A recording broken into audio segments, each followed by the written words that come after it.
Salut, c'est Hugo et aujourd'hui on revient sur les 8 ans au pouvoir de Barack Obama.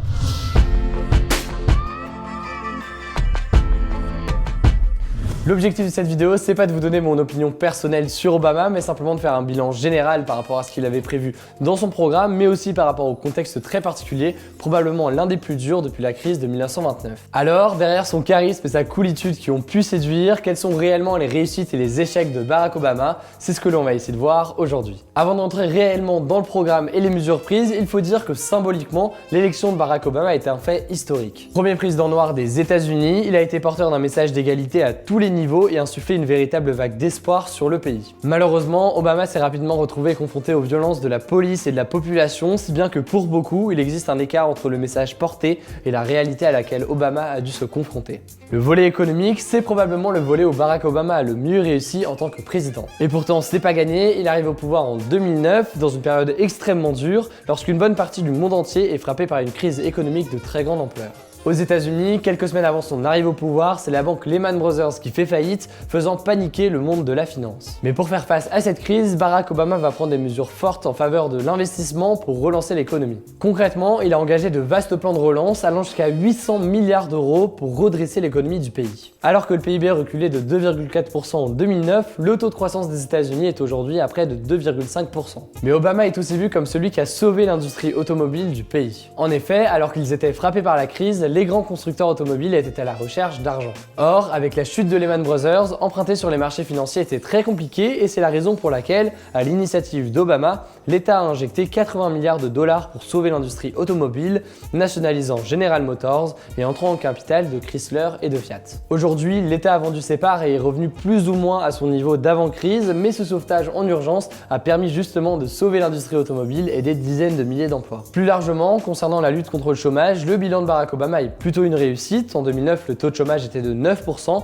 alors qu'il est aujourd'hui à 4,7%, ce que l'on considère statistiquement parlant comme du plein emploi. Cela dit, même si le bilan de Barack Obama sur le plan économique apparaît comme positif, il doit être très clairement nuancé.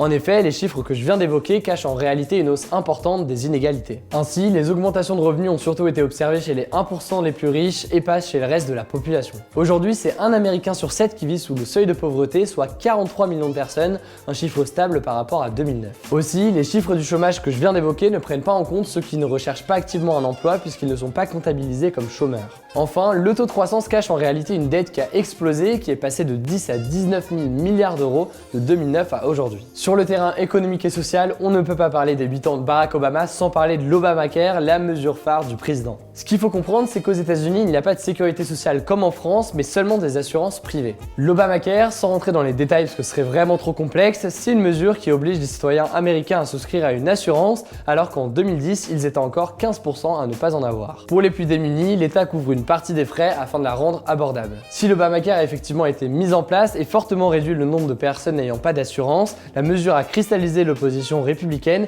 et souffre encore aujourd'hui de nombreuses difficultés. Sur la politique étrangère, il s'est passé beaucoup de choses et le bilan de Barack Obama fait beaucoup polémique. D'abord, il a réussi à pacifier les relations avec deux pays, l'Iran et Cuba, en signant un accord nucléaire avec l'Iran et en ouvrant les relations économiques et diplomatiques avec Cuba. Le bilan d'Obama, c'est aussi le retrait des troupes américaines d'Irak et d'Afghanistan, retrait controversé, certains jugeant qu'il était trop précipité et a permis le développement de l'État islamique. Obama, c'est aussi des relations tendues avec la Russie ou encore une quasi-inaction face à Bachar el-Assad alors que le monde découvre en 2013 son utilisation des armes chimiques. Une autre forte promesse de Barack Obama qu'il faut traiter, c'est la fermeture de Guantanamo. Guantanamo, vous le savez, c'est la prison militaire américaine située à Cuba, ouverte après les attentats de 2001 visant à enfermer les hommes soupçonnés de terrorisme. Pointé du doigt pour ses coûts exorbitants, mais surtout ses atteintes aux droits de l'homme, Obama voulait fermer Guantanamo, mais il n'a pas réussi, faisant notamment face à un congrès républicain qui était opposé. D'un point de vue général, ce qu'il faut bien voir, c'est que Donald Trump pourrait mettre à mal les avancées de Barack Obama ou tout simplement changer totalement de ligne politique.